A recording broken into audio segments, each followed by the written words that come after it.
Hello everybody and welcome to this weekly update with myself, Sarah Lean.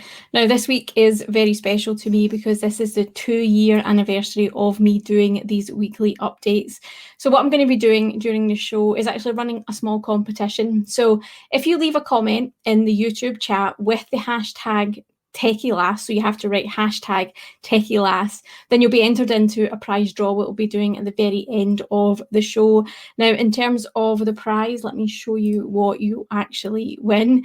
You'll be winning this small Lego set. So it's the Millennium Falcon Microfighter, which is a Lego set. Now, this prize is entirely sponsored by myself. I'm paying for it out of my own pocket. It's not endorsed by YouTube, not endorsed by Microsoft. I just thought it'd be nice to give back to the community who have supported me over this 2-year journey. So what you have to do is leave a comment in the chat that has hashtag Techielass in it, and we'll be using a cool tool from StreamYard that will pick out a winner at the end of the show. So leave a comment and hang around to the end of the show when we'll be doing that prize draw.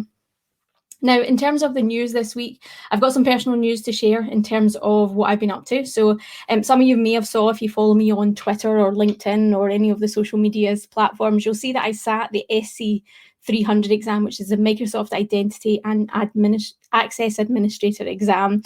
Now, I've been studying for this exam for a few weeks now, so I'm very pleased to have actually passed that. It's definitely an achievement for me, definitely something. I'm hearing that no one's getting any sound. Oh, okay. So sounds okay for most people. I think, Aidan, if you can't get sound, maybe join back out and leave if other people are hearing it. So thanks for letting me know. Like I say, if you didn't hear that at the very start, leave a comment in the chat with the hashtag Techielass and you'll be entered into a competition. But as I was saying, I sat the SC 300 exam this week and I've been studying towards it for the last 2 or 3 weeks. I used to, in my previous jobs, actually implement Office 365 or Microsoft 365 implementations and talk to customers about that identity piece and how they actually onboard into the cloud and use things like ADFS, so Active Directory Federated Services and Active Directory Connect and all those sorts of tools. But I haven't done it for several years. So I knew this exam was in my reach, but I didn't realise how much I would have to extra learn for that. So on top of my legacy knowledge, if you want to call it that, I actually used the Microsoft Learn modules and study units that they have designed towards gaining this exam, and a lot of it was quite helpful. Definitely refreshed my knowledge, definitely brought me up to date with what was included in some of the licensing. If you have a look at this exam, it does ask you some questions around licensing, so you definitely need to know what's included in licensing, what's not included in licensing, how those licenses with your Microsoft 365 and your Azure Active Directory licenses actually overlap as well. So those really helped me. I also used the Measure Up practice exam questions to get me on board with this exam. I like to do those Measure Up practice exams, and they're legit practice exams. They're not exam dumps. They are questions just gained to help you try and get into that mindset of answering exam questions and actually realising what the question is trying to ask you and actually answering that question as well. So yeah, those Measure Up exams really helped me. I think at the moment the Measure Up team have only got questions for the SC 900 exam and also the SC 300 exam. I don't think there's any Measure Up tests for the other SC exams. So just something to bear in mind with as well. Now, in terms of the Azure news this week, we've got a few bits of news and we've also got some technology news as well. With the announcement that we had earlier on in the year that the Azure RM PowerShell module is retiring in 2024, which might seem like a long way off, but it's actually going to creep up to us very fast.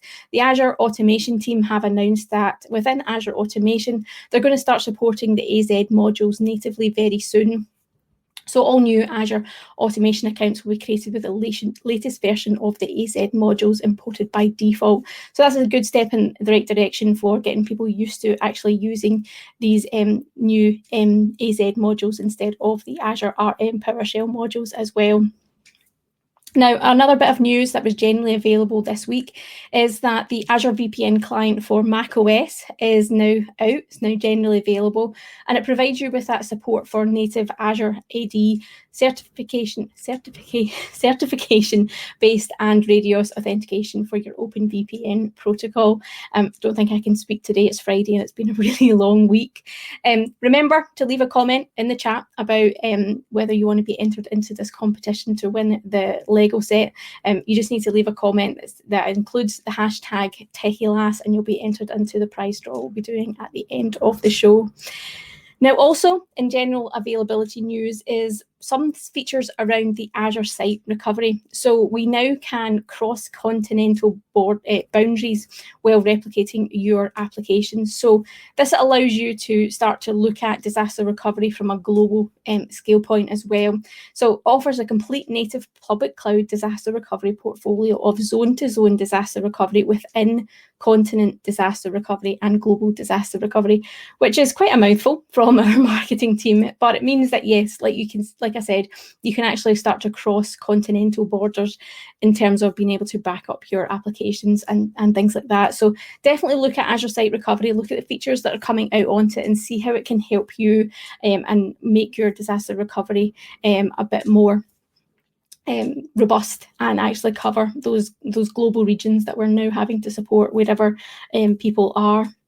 Thank you to everybody that's leaving a comment in the chat. It's lovely to see you all here today, and thank you for your support. I really do appreciate it. These weekly updates were started as a project to just get me familiar with videos and to be getting used to actually talking to the camera. So it's great to see the community actually getting involved and having a look and getting involved with what I'm doing and supporting that as well. So it's very much appreciated.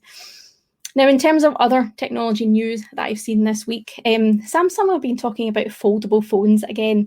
Now, I think when I was a kid, lots of clamshell design phones were around, but we've slightly got away from that and we all want that big screen phone. But Samsung are bringing their foldable phones back, and they're starting to lower the price so that the average user can actually afford them, although the prices are still outrageous. I think the prices in the UK are still over £1,000. So that's quite a lot of money for a phone. Not sure I would necessarily go out and buy that unless it was starting to come with features that I wanted. So the Samsung phones that are coming out are the Galaxy Z Flip 3 and the Fold 3. Now, I think the Fold 3 is the slightly bigger one. So it's got a 15 centimetre or 6.2 inch display that unfolds into a 7.6 inch screen tablet. And what they've done is they've actually hidden the selfie camera underneath the flexible display, making it practically invisible for you.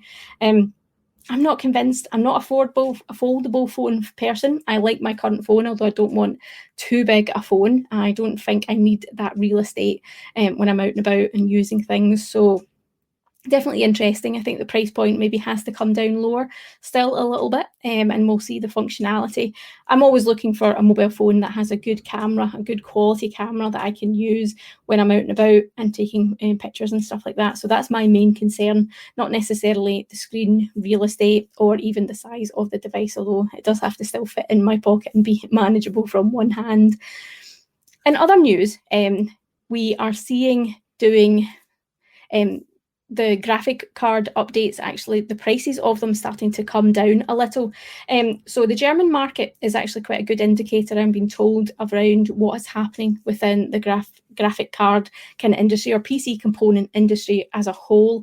And what we're actually starting to see in Germany is prices for the NVIDIA RTX 30 series graphics cards actually start to come down. So things like the RTX 3080 and RTX 3060 are actually finally starting to drop down a little in Germany.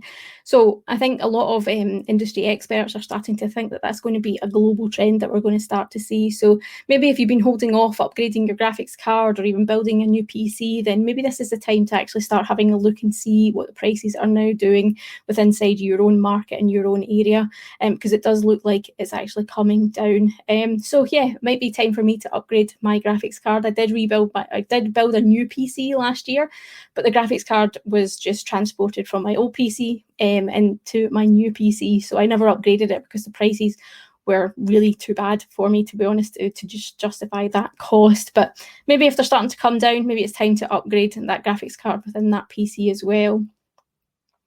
What I'm seeing comments in the chat here is Aidan's asking me if I enjoy the Friday updates.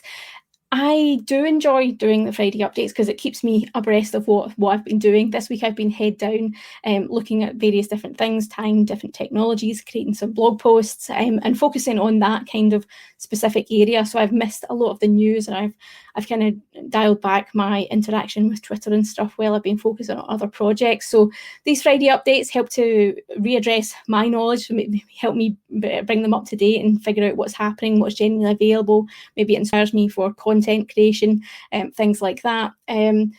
They are a lot of undertaking, to be honest, when I do these Friday updates, because there's a lot of research that goes into them, depending on how I record them. So right now I'm doing it live, so there's a little bit of time saved here because I don't have to edit the video afterwards. YouTube take care of all of that for me. If I film the weekly update ahead of time, I do have to edit it, I do have to upload it, I have to put in a lot of work in terms of doing that. So they are a lot of overhead, but they can be enjoyable. I think I'm at that point where I might start to dial back on these. I don't know if I'll still be religious enough to do one every week, especially when I'm on holiday. I have continued to do them every week for the last 2 years when I'm on holiday, so it has been quite stressful trying to get them out when I've been off and stuff like that. So maybe now that I've hit the 2-year mark, I'll still continue to do them, but I won't be necessarily hard on myself if I miss a week, if I'm enjoying some time with my family and stuff like that. So yeah, we'll see. Let me know what your thoughts are. If you enjoy these weekly updates, then they'll be in value for me as well. So definitely engage with me and definitely let me know what your thoughts are. Seeing some comments around the phone market. Definitely, it's definitely a big point around the price. If they're more than £1,000, I definitely do have to wonder. I'm probably paying more than £1,000, to be honest, on my monthly contract when the phone was free when I signed up. But you know, it's one of those things that we necessarily need nowadays. We all want to be connected to friends and family. I would say when we were traveling, but we're not traveling at the moment. But yeah, I think a phone is necessarily something that we have to have these days. So yeah, I don't try to spend too much money on it or think about it too much. Dual SIM phones are interesting, but as Aidan's saying, they do tend to come with mid-range cameras.